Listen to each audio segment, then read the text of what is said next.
Voltei com meu surto, amém. Gente, então, eu gosto de filme de tubarão, mas eu amo true crime. Me julguem, amém, me julguem, não me importo. Eu amo true crime, eu amo consumir true crime. É um nicho assim, gente, que eu consumo podcast, documentário, livro, tudo que você imaginar. Por quê? Muitas pessoas acham creepy, né? Alguém curte esse tipo de conteúdo. Eu gosto de true crime porque eu gosto de entender um pouco mais sobre a psique humana. Ai, mas dá pra entender sobre a psique humana vendo um assassino? Dá, meu amor. Porque quando você vê um bom conteúdo sobre true crime, você vai saber da infância daquela pessoa. O que levou a pessoa a cometer tais atos, né? Muitas vezes é o contexto familiar, contexto social. Muitas vezes é a psique humana, né? É o caso dos psicopatas, né? E assim, não é para passar pano para nenhum deles, porque muita gente fica louca nessa questão do true crime e acaba virando um grande fã daquele serial killer, né? E não é assim, depende muito da pessoa que vai consumir o tipo de conteúdo, tá? Não é porque você gosta que você tá passando pano ou que você tá a favor do assassino, né? Muita gente também não gosta muito desse tipo de conteúdo porque acha que fere as famílias, mas existem muitos programas no formato do Linha Direta que a gente conhece aqui no Brasil, que desvendaram crimes depois de anos, conseguiram capturar foragidos da justiça depois de anos. Então eles têm um serviço sim. Lógico que todo entretenimento tem um lado ruim. E é lógico que tem pessoas que, né, tentam, como é que eu posso dizer, se dar bem em cima da tristeza do outro, do luto do outro. Lógico que existe isso. Não é todo mundo que tem boas intenções, né, gente? Nenhuma plataforma, de nenhum conteúdo. Na verdade, é muito louco. Esse ser humano é muito louco. Né, gente? Esse ser humano é muito louco. Então aqui, eu vim numa página para saber sobre os 10 filmes ou séries ou docs de true crimes que ficaram em alta no ano passado. E essa publicação, ela é de agosto do ano passado. E assim, são docs, séries ou filmes que dá pra você assistir. Alguns, não todos. Dá pra você assistir de boa, pra você ter... Você que gosta de consumir esse conteúdo, ou que de repente quer dar uma olhada, né? Sei lá, diversificar. Dá pra você assistir de boa. Quem gostar, eu posso trazer mais sobre esses casos em específico, que aqui é só uma dica, né? Ah, gostei, quero saber o que que rolou nesse caso, o que que aconteceu. Eu posso fazer aí uns vídeos falando sobre, porque eu sou louca do true crime, né, gente? Então, ó, quando a gente é doido do true crime, a gente consome tudo sobre. Todos esses daqui eu já vi alguma coisa, tem um que não, tem um que não. Mas o restante, já ouvi podcast, tá? O primeiro é um caso brasileiro, tá, gente? Esse caso, ele originou em um podcast chamado Projeto Humanos, do jornalista Ivan Mizanzuki. É uma minissérie da Globoplay. A minissérie se chama O Caso Evandro e ele fala de um crime que chocou o estado do Paraná nos anos 90, que foi a morte desse menino de 6 anos de idade, se chamava Evandro Ramos Caetano, e ele foi achado próximo da casa onde ele morava em Guaratuba. Então, gente, no caso, essa investigação, ela foi muito complexa. Por quê? Porque ela envolveu preconceito religioso, ela envolveu participação de políticos da cidade na época, tá? Aí teve uma galera falando sobre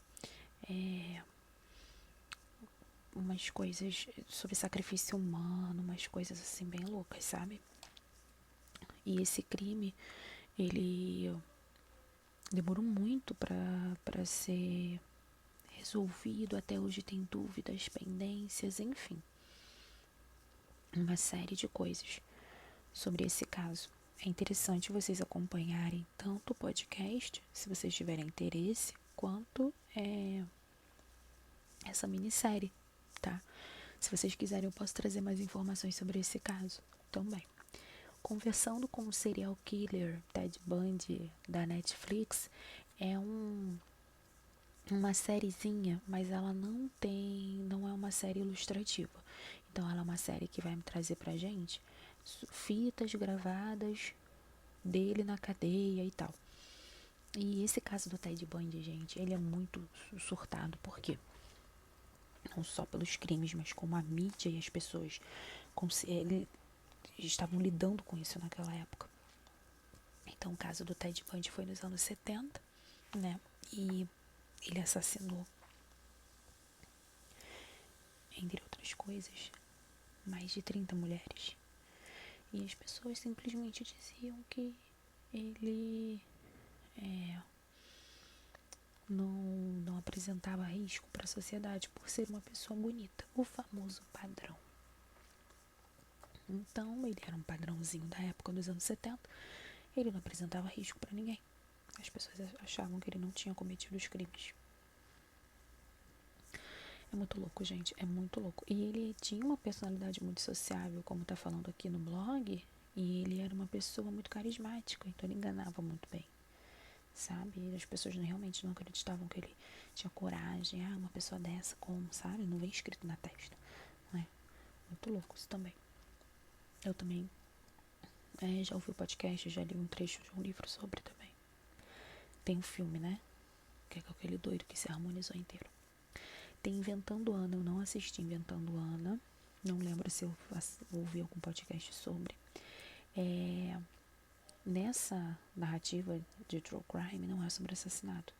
Aqui ela tá falando mais sobre uma menina que... Uma menina não, né? Uma mulher que enganou várias pessoas nos Estados Unidos, lá em Nova York. Ela dizia que ela era herdeira. Gente, a mulher enganou todo mundo falando que ela era herdeira.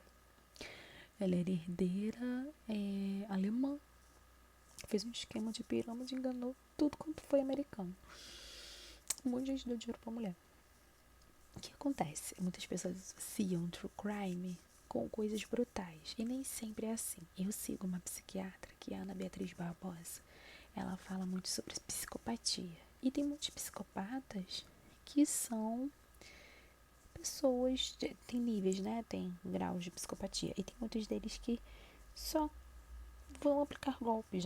Só não, né? O golpe é algo ruim, mas assim, ele não vai tirar a vida de uma pessoa. Ele vai fazer outras coisas com aquela pessoa, outros tipos de manipulações. É bem sinistro também. Esse eu nunca assisti. The Act eu também não assisti, está no Star Plus, mas ele fala sobre um caso que eu vi um documentário sobre, que conta um caso de crime real bem bizarro, que era uma mãe que tinha uma filha. A mãe era Didi e a filha era Gypsy. E a mãe criou a filha achando, fazendo todo mundo acreditar, inclusive a menina, que ela era doente, desde que nasceu. Então ela ganhava vários benefícios do governo, benefícios de pessoas que tinham pena. Ela foi pra televisão, fez todo um Lollapalooza dela lá louco. E a menina achava realmente que ela era super doente. Quando a menina descobriu que não era, ela arrumou um namoradinho e tal, a mãe surtou. E ela descobriu que ela não era doente, enfim, né? Foi um surto. Isso aqui foi um surto. Eu vi um documentário, agora não lembro aonde. Vi um toque. Isso aqui parece um filme. E, gente, é muito bizarro mesmo. Pacto Brutal, o assassinato da Daniela Pérez, que tá na HBO, se não me engano também na Globoplay. É muito complexo, gente, esse caso, porque quando eu vi a Glória Pérez falando sobre, nossa, uma dor no coração que você sente, e culminou em uma lei, né? Culminou em uma lei. A luta da mãe dela pela justiça. Foi um caso que aconteceu nos anos 90 aqui no Brasil. Ela era uma estrela, né? As novelas estavam super em alta. Agora as novelas estão voltando a ficar em alta. Mas antes era o único contato que você tinha com os seus astros, além das revistas e dos jornais, era ali na novela, né? Se acompanhava e aconteceu essa perda pelo colega de cena, que era o Guilherme de Pádua, que também veio a falecer há pouco tempo. Enfim, uma história bem complexa, né? Envolve diferentes tipos de narrativas, porque até hoje ninguém sabe. Assim, as pessoas sabem o motivo, mas ele nunca foi... O motivo nunca foi dito pelo autor, sabe? Eu fiz por conta disso, né? Do que as pessoas acreditam que seja muito complexo mesmo. Por isso que o nome é Pacto Brutal, que tem outras coisas envolvidas. Don't Fuck with Cats, uma passada online na Netflix, eu vi um pedaço, não vi tudo. É uma minissérie, gente, de 2019, ela é muito louca, porque tem um cara que ele publica vídeo fazendo mal a gatinhos. E as pessoas começam a se mobilizar, né? Tá fazendo mal pros bichos e tal, não sei o quê. Aí o cara gosta da exposição e o cara começa a publicar mais e mais vídeos e culmina numa coisa horrorosa no final. Mas eu não acompanhei tudo. Confesso que eu tenho curiosidade agora que eu vi. Falando que no final tem um... Gente, Monster, Desejo Assassino é um filme. Ele tá falando que tá na Amazon e na HBO. Ele é um filme com a Charlize Theron. Cara, ele é um filme muito bom, porque ele fala sobre uma mulher, né? É um crime que realmente ele fez muita gente conversar sobre mulheres assassinas, né? Que antigamente não é muito comum você ter mulheres nesse meio. E uma mulher que tem uma história de vida muito pesada, não passando pano, mas enfim, é uma mulher que tem uma história de vida muito pesada, em que ela acaba fazendo coisas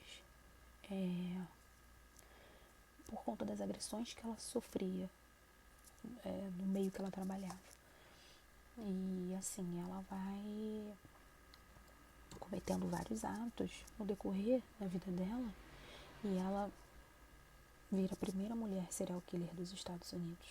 Né? Então ela levanta uma discussão, todo um embasamento e tal. Então assim, você tem que ver o filme para você realmente compreender, sabe? Nem tudo é no preto e no branco, né? Como as pessoas costumam ver. Zodíaco, esse filme é muito bom. O Zodíaco, ele vai falar, ele é de 2007, e ele fala sobre uma história real que rolou nos anos 60 e 70, porque esse crime não foi resolvido, gente. Lá em São Francisco, nos Estados Unidos, e um cara que se autodenominou Zodíaco, ele começou a aterrorizar uma cidade com diferentes tipos de crime, diferentes até que nem tanto, mas assim, vários, né, diversos. E ele começou a mandar cartas, códigos para jornais, para televisão, porque ele ficava instigando, falando que nesses códigos eles iriam descobrir a verdadeira identidade dele. Ninguém nunca descobriu. Todo mundo teve um esforço, sabe? Todo mundo se levou à exaustão para tentar descobrir. Até hoje ninguém sabe quem é o assassino do Zodíaco. Foram vários códigos indecifráveis. Alguns foram resolvidos, outros não. É bem assim. É bem instigante você tentar, né? Você vai vendo ali e cansativo. Você fica imaginando a cabeça dessas pessoas na época para tentar resolver isso. Muito louco. Elise Matsunaga, Era Uma Vez um Crime, né? Tá na Netflix. A gente conhece esse caso, foi muito famoso. Em 2012, a mulher que... O Marcos Matsunaga, que foi o herdeiro da empresa Yoki, ele pela própria esposa. Né? E ela fala sobre o crime. Aqui ela fala sobre o crime. Eu gostei desse doczinho. O.J. Made in America no Star Plus. O.J. Simpson, gente, eu até vi, mas não foi aqui. Eu vi, foi uma série com atores e tal. Não foi um doc, não.